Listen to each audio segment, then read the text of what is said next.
Assalamualaikum warahmatullahi wabarakatuh. Yang ingin bertanya, silakan Anda kirim pertanyaan lewat SMS atau lewat WA. SMS dan WA ini menggunakan nomor yang sama, yakni 0811 44 1030. Silakan pendengar bisa kirim kapan saja ya. Jadi waktu mengirim pertanyaan ini tidak terbatas. Bukan hanya pada saat acara ini berlangsung, tetapi setelah acara ini selesai pun Anda masih bisa mengirim pertanyaan. Bisa siang nanti, bisa sore, bisa malam ya. Yang penting dikirim lewat SMS atau WA dengan nomor yang sudah kami sebutkan tadi, yakni 0811 44 1030. Baik pendengar, segera kita temui Pak Ustadz. Assalamualaikum Pak Ustadz. Waalaikumsalam warahmatullahi wabarakatuh, Bun Jamal. Alhamdulillahirrabbilalamin. Apa kabar Pak Ustadz? Alhamdulillahirrabbilalamin. Wabihi nasta'in ala umuriddin wa dunia. Allahumma la sahla illa ma ja'altahu sahla. Wa anta taja'alul uzna iza syi'ta sahla. Ya. Ma yuraddul qada illa du'a. Allahumma inni a'udzubika minal hammi wal khadan wal ajzi wal kasal wal bukhli wal juban wad dal'idda'in wa ghalabatir rijal.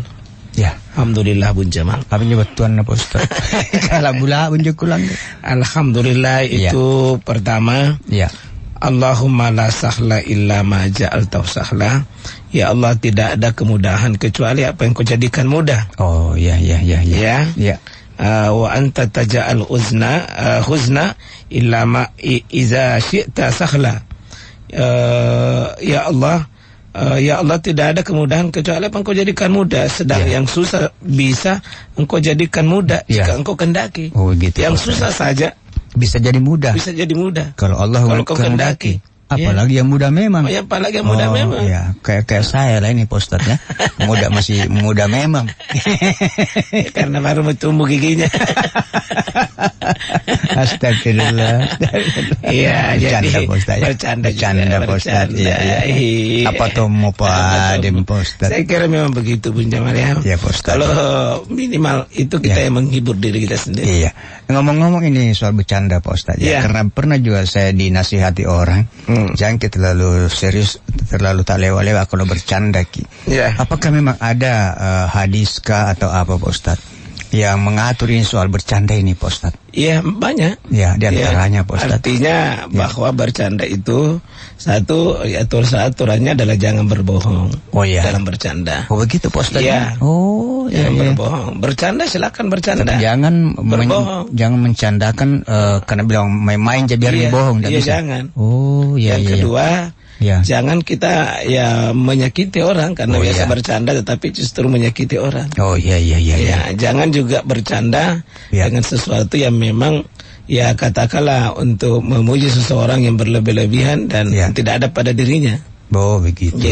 Jangan juga bercanda yang sifatnya memang untuk menyakitkan, itu saya ulangi, menyakitkan orang. Begitu Pak Ustadz. Jadi Nabi itu juga pernah bercanda. Contohnya? Iya, banyak canda-canda Rasulullah juga. Iya Pak Ustadz. Dalam kitab At-Tirmizi itu akhlak Rasulullah SAW itu, tapi bercanda juga boleh, tapi bercanda yang benar. Oh. Contoh Bun Jamal. Iya. Pernah beliau kan makan sama-sama dengan sahabat. Iya. Makan dengan sahabat itu kemudian itu sahabat kumpul semua itu tulang-tulangnya dan itu di depannya Nabi. Oh iya. Nah, kumpul itu. Iya. Maksudnya ini supaya dikira orang Nabi banyak makan. Iya, banyak makan. Oh begitu. Iya. Kemudian ada yang bertanya. Siapa di antara kita yang paling banyak makan, paling banyak makan? Iya. Sahabat mengatakan, karena dia bersih di depannya. Sahabat mengatakan itu. Lihat siapa di antara kita yang paling banyak bekas-bekasnya di depannya. Iya. Kata Nabi, tidak kapan? Mungkin sebaliknya. Kenapa? Yang paling banyak makan adalah yang tidak ada, karena mana tulanan makan. Canda-candaan begitu. Canda Rasulullah itu benar kan? Iya betul. Bercanda benar ya, juga. Tahu. Iya. Dan pernah juga Nabi bercanda itu. Iya. Ada seseorang yang Nabi SAW. Iya. Ya, tidak ada nanti tidak ada penduduk surga seperti kita nanti di surga. Oh gitu. Tidak ada yang tua. Tidak ada yang tua, semua umur muda. Ikut dong. Menangis ini. Iya, yang tua menangis. Menangis gini. Kita betul. Menangis. Ya. Katanya menurut Nabi tidak ada lagi orang yang masuk surga seperti saya. Iya. Nah, disitulah Nabi kan bercanda. Iya. Wah, ternyata ya memang tidak ada nanti orang yang masuk surga itu dengan umur begitu karena semua umur dirubah menjadi umur yang maksimal 33 tahun nanti di surga. Begitu, Pak Ustaz. Tidak ada lagi Bun Jamal, tidak ada seperti. Jadi kalau saya misalnya masuk surga, Pak Ustaz, amin, masuk surga, insyaallah menjadi muda kan lagi. Kembali. Jadi seperti dulu ya 30 tahun. Masya Allah, di situ kita lihat nanti, Pak Ustaz. Pasti kita bilang begini pengen Jamal betul muda dulu. Karena sudah di make up sedemikian rupa. Apalagi Bun Jamal. Astagfirullah. Iya, jadi kalau kita lihat itu ada juga banyak canda-canda Rasulullah SAW itu. Begitu Pak Ustaz. Ya, canda-canda Nabi itu, tapi memang benar adanya. Iya. Benar adanya, jadi boleh bercanda. Iya. Yang kira-kira merubah suasana itu menjadi sesuatu itu jangan kaku, jangan beku, ya sesuatu bisa menjadi cair. Begitu Pak Ustaz. Jangan berlebih-lebihan yang bisa membuat itu menjadi dominan dalam hidup, canda-canda terus. Begitu. Ya, tetapi kalau hanya menjadi sebuah hiburan saja boleh saja. Begitu Pak Ustaz. Ya, selama tidak melampaui batas itu. Iya. Ya, baik Bun Jamal. Baik Pak Ustaz.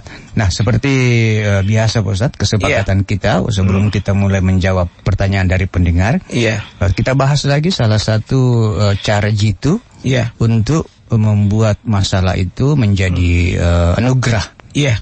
Soal apa yang pagi Pak Ustaz? Masih saya mau maaf, ini doa-doa yang doa yang sangat, karena Pak Ustaz. jangan diremehkan doa ini karena kata Nabi SAW dan riwayat sahih jami itu katakan fala yuraddul qada illa doa.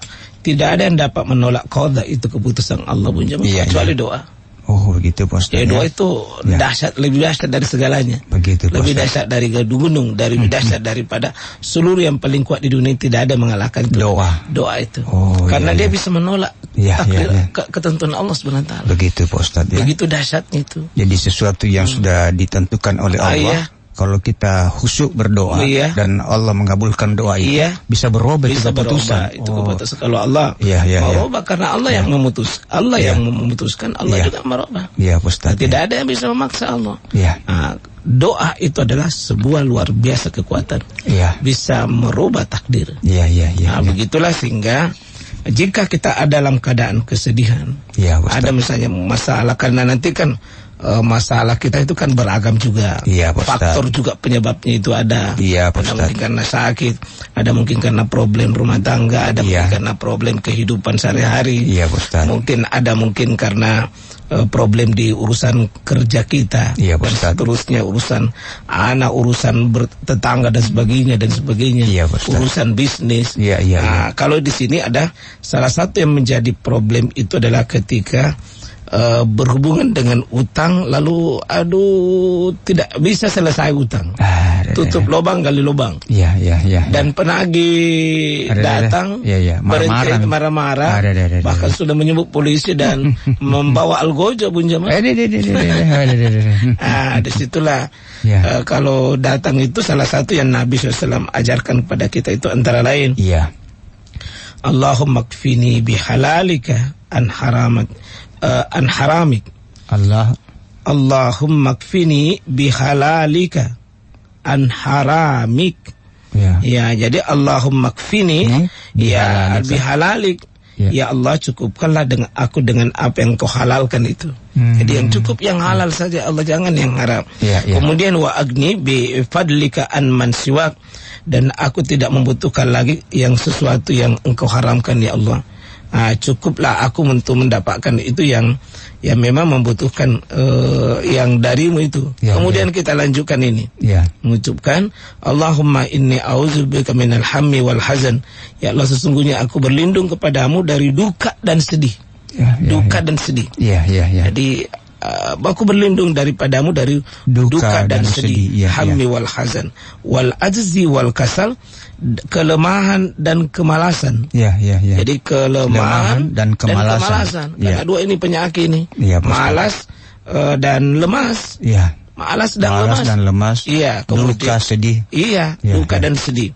Kemudian wal bukhli wal juban. Aku juga berlindung kepadamu ya Allah dari bakhil dan sifat pengecut. Bakhil ya dan pengecut. Bakhil itu kikir, seke. Pengecut. Kemudian ini yang inti nih. Kemudian wadal idain dan lilitan utang. Kemudian wagalabatir rijal dan dibawa kendali orang, dikuasai orang. Saya tidak bisa bertindak mengambil keputusan sendiri. Betul-betul dibawa tekanan orang. Tidak merdeka dalam hidupnya. Dia selalu tidak bisa karena selalu ada itu yang intai dan intip itu. Begitu Pak Ustadz. Ini doa untuk bagaimana kita bisa keluar dari masalah ini. Kalau kita rinci ini kan ya Allah, aku berlindung kepadamu dari duka dan sedih. Sudah dua. Sedih, lemah dan malas. Sudah empat kan? Bakhil dan pengecut. Enam. Lilitang utan. Itu yang paling tujuh. Dan dikuasai orang lain. 8.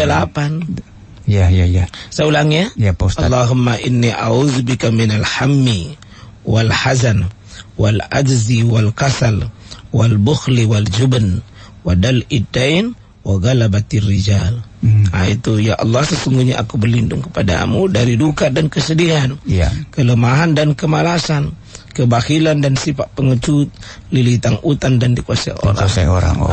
Itu sangat penting sekali karena mungkin banyak di sini kita bisa duka dan sedih. Rasa duka, sering berduka, sering sedih. Ada orang sedih juga Bunjama tidak tahu apa sebabnya. Sedih sendiri juga tidak jelas. Bertanya kenapa? Anak-anak tak sudah sukses, bilang ada saja. Tetap dia sedih. Ada saja bayangan-bayangan buruk yang susah dia ungkapkan. Begitu Pak Ustadz. Ada juga orang begitu, Bunjaman, orang tuh begitu. Saya tahu saya pernah dicela orang Pak Ustadz. Karena harusnya saya sedih, saya tidak sedih. Kenapa kau itu? Saya itu gayamu. Anda sedih kok kayak itu begini. Ya saya ditonja, tapi kan tidak mungkin sudah usah saya meraung-raung. Iya tahu. Tapi saya ditonja, iya. Sedih cuma tidak bisa nampakkan dia sedih. Tetap saya ketawa-ketawa aja. Ya apalagi hati di dalam ini. Ada. Sudah pedih dan perih. Ada jangan. Cuma tidak usah terlalu didemonstrasikan. Tenang aja nih. Saya bilang, kau tidak tahu nyaji bagaimana ini perasaanku. Seandainya kau bisa belah dadaku. Jangan iya. Mati kan. Kau akan tahu siapa sesungguhnya di sini. Itu dia Pak Ustadz. Jadi ini doa yang sangat bagus sekali Bun Jamal untuk kita meminta kepada Allah Subhanahu wa Ta'ala supaya bisa keluar dari situ masalah itu. Jadi selain doa ini kira-kira saya cukupkan dengan doa. Saya terakhir Bun Jamal tambah satu resep itu ya Pak Ustadz. Dan mudah-mudahan mungkin jangan semuanya dibahasin tuh, kalau kita nanti pindah ke tema lain. Saya ingin kalau di sini di amanah penulis, salah satunya adalah faktor yang bisa membuat orang bisa keluar dari masalah. Begitu ada masalah, coba cepat banyak berbuat baik, cepat banyak berbuat soleh. Pokoknya munculkan kebaikan-kebaikan, dan itu yang akan merubah masalah menjadi sesuatu yang baik. Gitu Pak Ustadz ya. Jadi kalau ada masalah coba cari amal soleh. Tetaplah berbuat baik. Tetap berbuat baik. Kalau perlu tingkatkan kebaikan. Itu yang bisa mengundang rahmat Allah, lalu terusir kita dari kesedihan itu. Begitu Pak Ustadz. Dan masalah itu. Nah di sini sebutkan satu dalil yang diambil oleh penulis itu. Dalam surah An-Nisa 114. Hadis mengatakan la khaira fi katsirin min najwahum illa man amara bisadaqatin aw ma'rufin aw islahin bainan nas wa may yaf'al dzalika ibtiga mardatillah fasawfa nu'tihi ajran azima. Tidak ada kebaikan dari kebanyakan pembicaraan mereka kecuali pembicaraan rahasia dari orang-orang yang menyuruh manusia untuk bersedekah. Nyuruh bersedekah. Kedua, menyuruh berbuat ma'ruf, berbuat baik. Baik. Ya. Jadi sudah 2 ya, memberi sedekah, berbuat baik. Ya. Kemudian mengadakan perdamaian, menyambungkan silaturahim antara satu orang. Iya, Pak Ustaz. Gimana itu kalau ada orang baku selisih, kita damaikan. Iya, Pak Ustaz. Ambil bagian di situ, bisa damai antara satu orang dengan yang lain. Supaya hati mereka itu bisa tersambung. Sudah 3 di sini. Iya, Pak Ustaz. Dan di sini sebutkan barang siapa yang berbuat demikian karena mencari keridhaan Allah, maka kelak kami akan memberikan padanya balasan yang besar. Balasan yang besar itu bisa di dunia, bisa balasan nanti yang besar nanti di akhirat. Balasan di dunia ini, kata ulama ahli tafsir, seperti yang dikatakan oleh Syekh Abdurrahman bin Sa'di, beliau mengatakan bahwa semua di situ perkara yang besar yang dia dapatkan, salah satunya adalah hilangnya duka di dunia, hilangnya kesedihan, hilangnya kegalauan, dan seterusnya. Jadi kalau kita hadir di tengah orang banyak punya masalah, coba libatkan diri untuk dia keluar dari masalah itu. Insya Allah Allah akan turun juga nanti memberikan pahala kepada kita. Itu pahala di dunia. Belum nanti pahala di akhirat. Kita tentu lebih hebat lagi. Jadi siapa yang sering hadir di saat orang punya masalah, Bun Jamal, Allah akan turun di saat kita punya masalah.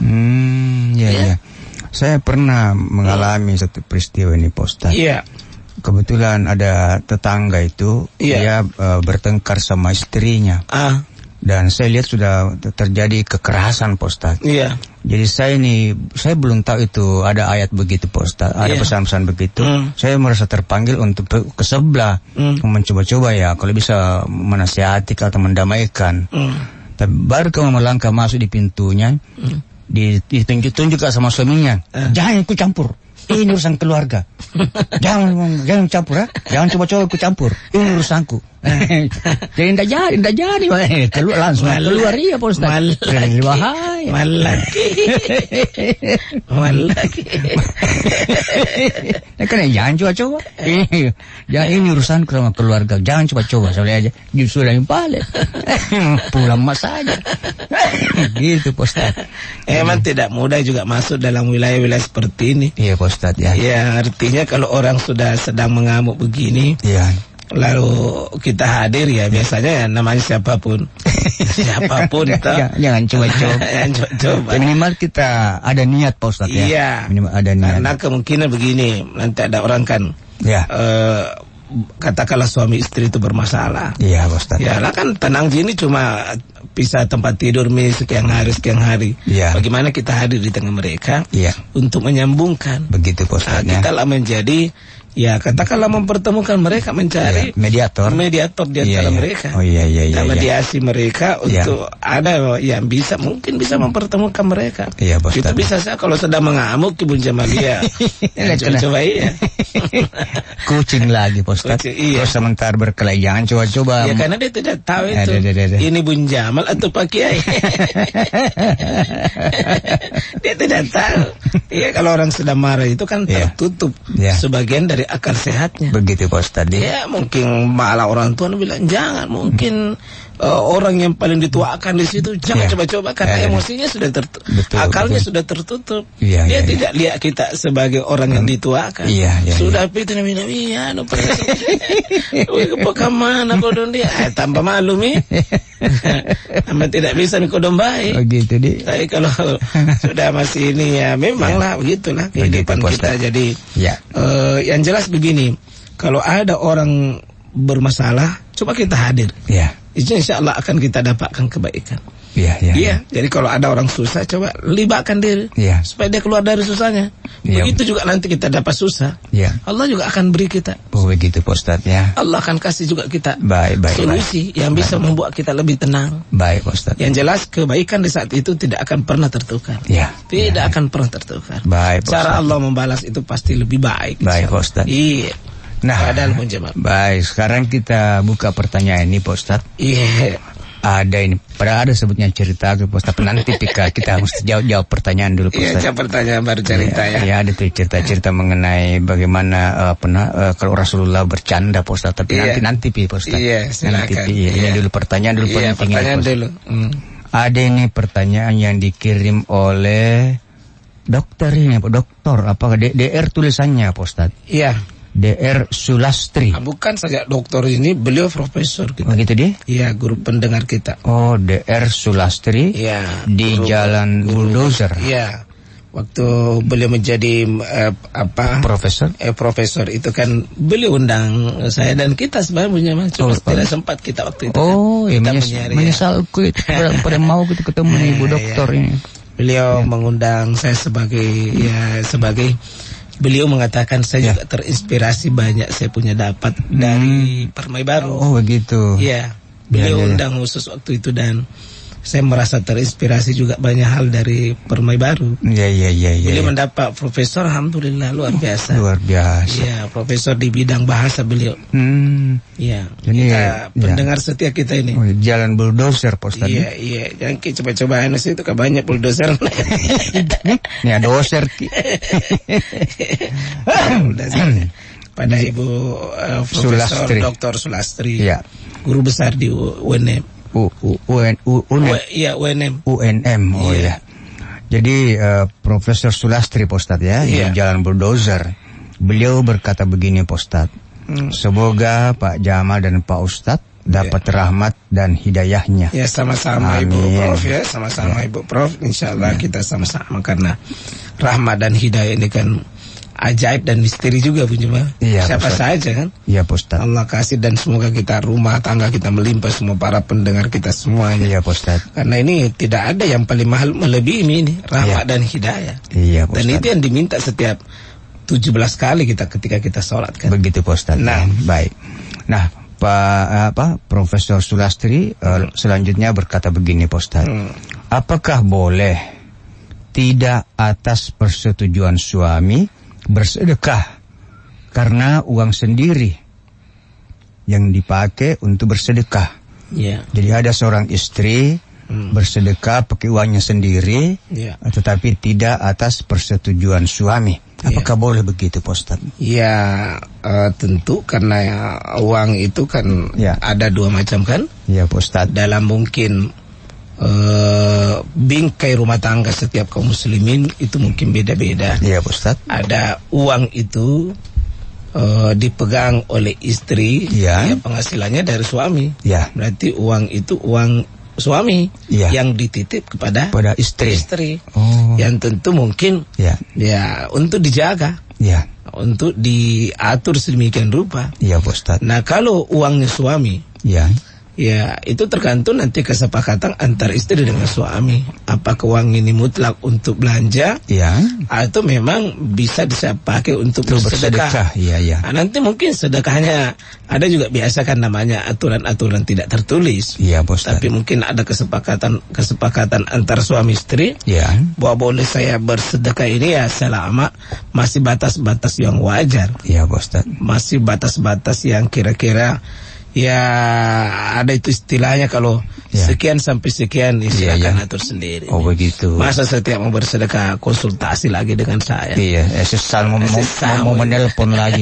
Pak baik kalau udah sementara sibuk Bapak di kantor mau ditelepon lagi. Mungkin tapi kalau misalnya saya juga misalnya di berapa kami bina itu di tempat tertentu Bun Jamal, kami juga sudah sampaikan bahwa pengeluaran sekian sampai sekian, silakan atur. Tapi yang ke atas, di atasnya ini, kami tanda tangan dulu. Nah, kira-kira begitulah sebagian mungkin cara orang untuk, dan setiap rumah tangga ini pada prinsipnya kalau itu harta milik istri, ya sesungguhnya dia yang paling berhak. Istri sendiri Pak. Istri sendiri. Kalau dia lah dia yang punya, dia yang paling berhak mau dia apakan. Pak Ustadz, apakah kalau kita sudah menjalin hubungan suami istri, masih ada istilah siapa yang punya Pak Ustadz? Bukankah artinya milik kita ini adalah mutlak milik bersama Pak Ustadz? Tidak begitu Pak Ustadz ya? Tidak. Iya. Coba bayangkan kalau misalnya contoh ini. Iya Pak Ustadz. Contoh misalnya kalau itu mau diterapkan. Iya Pak Ustadz. Kalau bagaimana kalau dua istri misalnya? Ya dibagi dua itu harta ya Pak Ustadz. Kalau bagaimana caranya? Saya kira tidak mesti dibagi dua. Begitu Pak Ustadz. Ya misalnya dua istrinya. Ya tentu dia memberikan kebutuhan istri itu sesuai dengan kebutuhannya. Satu baru 2 anaknya, yang satu 9 misalnya anaknya. Ya tentu tidak sama kan? Begitu Pak Ustadz. Ya, tidak bisa. Satu istri yang mungkin kondisinya begini, yang satu begini. Maka seorang suami itu bisa memberikan kebutuhan kepada istrinya. Kebutuhan, bukan jumlah. Nah, selebihnya itu suami yang berhak mengatur. Begitu Pak Ustadz. Tidak mesti bahwa harus. Karena itu harta kalau suami menghasilkan hartanya suami. Begitu ya. Ya, nanti dia bisa memberikan kepada istrinya sesuai untuk dengan kebutuhan. Jadi tugas suami itu adalah mencari nafkah untuk kebutuhan istri. Kebutuhan. Ini bukan keinginan ya. Beda itu kebutuhan dengan keinginan. Artinya apa yang memang menjadi kebutuhan seorang suami dalam batas-batas beda kan setiap orang. Betul, beda. Ya, mungkin nanti dalam suatu episode Pak Ustadz kita bisa membahas itu tentang hak-hak suami istri. Boleh. Jadi masing-masing hak suami, hak istri. Karena secara ortodoks itu Pak Ustadz, kita tradisional itu tanpa ilmu atau tanpa dalil. Kadang-kadang di dalam masyarakat itu ada pendapat begini Pak Ustadz, bahwa suami istri itu tugasnya suami mencari nafkah, lalu hasil dari pencarian nafkah suaminya itu disimpan oleh istrinya. Nah, itu biasa yang terjadi Pak. Sampai ada kalimat yang mengatakan begini, kalau mau tinggal penghasilanmu, menikah kok, ada istrimu yang bisa simpankan keuanganmu. Ada yang seperti itu Pak Ustadz. Jadi biasanya kalau memang dia itu yang dia pilih untuk menyimpan, boleh. Jadi menyimpan. Artinya istrinya simpankan gitu. Tapi bukan berarti istrinya bebas membelanjakannya. Tidak bisa. Begitu Pak Ustadz. Tidak bisa. Tidak bisa bahwa kan ada orang itu Bung Jamal. Semua penghasilannya dia store kepada istrinya. Tiba-tiba dia mau butuh sama orang tuanya. Enggak maksudnya. Susahnya itu keluar. Harus bikin proposal baru. Disitulah biasa orang cekcok. Saya punya kebutuhan begini. Nggak bisa diambil kalau sudah masuk.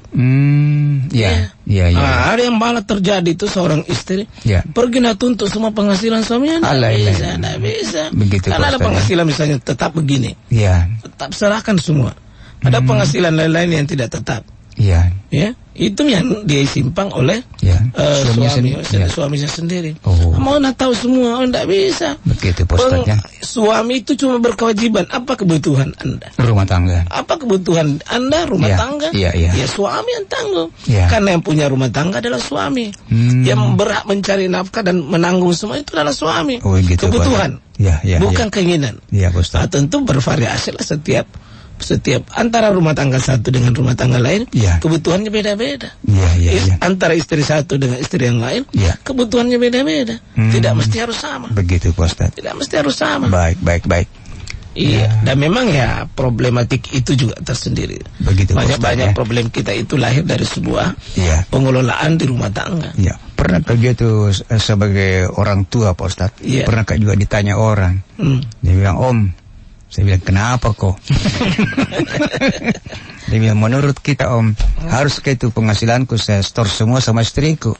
Saya bilang, kalau mau kok store. Itu kalau enggak mau kok jangan. Kalau ada suami yang store semua itu kepada istri. Istri suami bodoh. Tapi kalau misalnya penghasilannya pas-pasti untuk kebutuhan rumah tangga, Pos. Itu. Di situ tanggung jawabnya. Dia harus. Harus bagaimana dia bisa membanting tulang peras keringat untuk bisa membayar sebagai sebuah tanggung jawab. Tapi kalau semuanya harus di store, saya kira tidak begitu. Begitu Pak Ustadz Tidak begitu. Coba bayangkan kalau saya sudah store semua, tiba-tiba misalnya kendaraan habis bensin, minta lagi. Cara mintanya lagi berlalu dan seterusnya. Tugas kita adalah bahagiakan. Jangan suami ini memiliki begini kebutuhan ini lalu istrinya dia telantar. Apa yang kau makan itu kasih makan. Betul. Iya begitu Pak Ustadz. Jadi prinsipnya suamimu, istrimu itu adalah tanggung jawabmu. Penuhi kebutuhannya. Ya itulah salah Kalau satu. ada lebihnya ya simpan apa? Iya, Oh simpan. begitu. Kan untuk mereka juga sendiri kan. Oh iya. Itu iya. cerdas-cerdaslah suami. Begitu, Pak Selama Ustaz, ya. kita ada niat untuk menzalimi. Ya, namanya pemimpin rumah tangga. Iya, Pak. harus pemimpinnya Pemimpin harus rumah tangga. bijak. Iya. Masa habis uang semua habiskan. Oh begitu. Iya. Ya, tentu semua orang punya cara. Iya. Tetapi ada hal prinsip tidak boleh ada kezaliman di rumah tangga. Begitu Pak Ustaz. Tidak Ya. boleh ada kezaliman. Iya. Tapi metode seseorang itu bisa beda. Ya. Yang penting keadilan ada. Iya Pak Ustaz. Oh, Anda suami itu adalah pencari yang bertanggung jawab terhadap kebutuhan istri. Baik Pak Ustaz. Seperti Ini menarik ini dibicarakan hal-hal seperti ini Pak Iya, Ustaz. hampir semua kita. Saya yakin banyak pendengar kita yang mau mengetahui bagaimana pandangan agama, bimbingan agama mengenai tata cara hubungan suami istri, membina rumah tangga Pak Ustaz. Iya, ada terakhir itu Bu Jamal ya. Iya. Pernah saya berada di sebuah instansi. Iya. Ada itu suami nak kasih tanda tangan itu bendahara bahwa sekian kuterima. Iya. Untuk istrinya saya bilang ini istri yang suami yang lemah di hadapan istri. Iya. Saya perkara begini. Begitu Pak Ustaz. Ya, harus tanda tangan kodong untuk bisa dipercaya oleh istrinya percaya sekian gajimu. Sekian gaji yang dipercaya. Saya bilang yang begini ini rusak ke rumah tangga kalau begini. Begitu Pak Anda Ustaz. sudah tidak dipercaya sama istri. Begitu Pak Ustaz. Iya. Baik. Masa harus tanda tangan bila sekian gaji. Anda posisi istri seperti KPK itu mencari semua sumber. Begitu Pak Ustaz. Baik Pak Ustaz. Nanti kita sambung lagi Pak Ustaz karena waktu kita sudah Mohon maaf segala habis. kekurangan. Subhanakallah bihamdik, la ilaha illa